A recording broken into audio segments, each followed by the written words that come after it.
Hi guys, Jennifer ScrappinCain here. Today I'm sharing a Tres Jolie kit. This is the card kit that is available this month in March, and it's a very beautiful romantic card kit. I plan on doing 2 layouts with it, and I created 3 cards with it. Today I'm showing you the first layout that I created, which is 11 by 8.5 landscape layout. And I'm showing you all the pieces that are included in the kit. These beautiful little flowers, a Prima Market stamp, the chipboard frames. There is these cool little hearts that are made out of paper. Right now I'm opening up wood veneer X's and O's in V. And then the paper pack here, which is Stamperia and Romance Forever. And some of these papers are really pretty. I really like the flowers that are included in here. The crackle paper, which I mimic in my layout in a bigger version. And wood grain. I'm pulling out some of the papers that I like as I'm coming by them. And those are the ones I plan on using today in the layout. I will be fussy cutting out a few of the pieces on that sheet there. For right now, that's all I believe I use. And so here I'm going to get started on my background first. I do a little bit of work beforehand. As you can see over to the right hand side, I've already fussy cut the sheet. And I have pretty much a general idea of how the layout's going to go. But right now I'm working on getting my shimmers paints open so that I can use those on the background. And these are a mix of purples and pinks, and most of them are shimmery, and so I will be splattering those on the background. The inks I used were Distressed Oxide in Mill Lavender, I believe, and I don't remember what the pink was. Warren Lipstick, I believe. Oh, there we go. Abandoned Coral I used also. And I did use all of those inks. Besides the black, or what is that one called? Black Soot, which is the Distress Oxide in black. I didn't use that one. I used Ground Espresso instead, which matched the XO and the chipboard frame, which I did with a texture paste that I have in my stash. So I showed you how I was going to lay out the layout pretty much, and I used a large stencil to do the crackling in the back, and again just used a brush and went over and rubbed it in. And I made sure it was darker in some spots and lighter in other spots.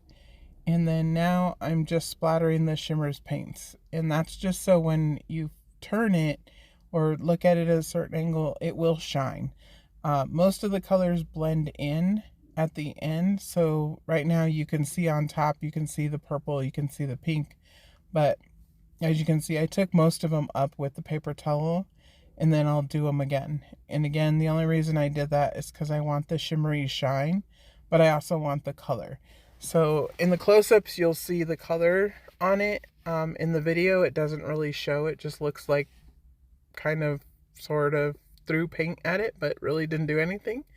But it really does shine in real life. So let's see. After I do each of those, I'm going to put it up to dry, I believe, and I'll come back to it. Oh, dried a little bit more. Oh, this one here is like a goldish pink, kind of like a rose gold, I guess you would call it. And this one I splatter around just a little bit more. And that one I believe I do let dry like that. And then I'll come back and show you a little bit of close-ups with it once I, get it all. See how you can see like a little bit of the purple and the pink as you tilt it. But online, it doesn't look like that in the camera, unfortunately. I'm going to take white acrylic paint and splatter that also. And I believe that might be all I do to the background.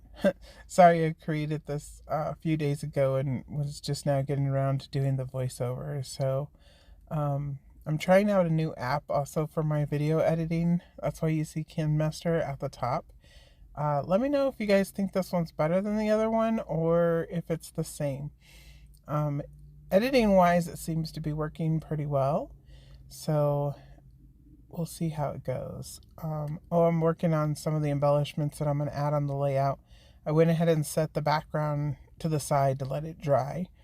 That's one of the little paper hearts that I think are so cute, and I put it in between the fussy cut flower heart.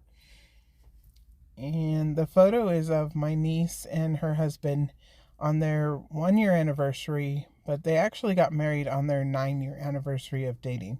They're high school sweethearts. So this was actually their 10-year anniversary of being together, but their 1-year marriage anniversary. So, and I was the one that got to take their wedding pictures, so she let me take their anniversary pictures also. And he also had returned back from the military and was home for their anniversary, which we weren't sure if he was going to get a return home for their anniversary, but he did. And then I poked the paper flower in the middle, and I put one of the little roses in there.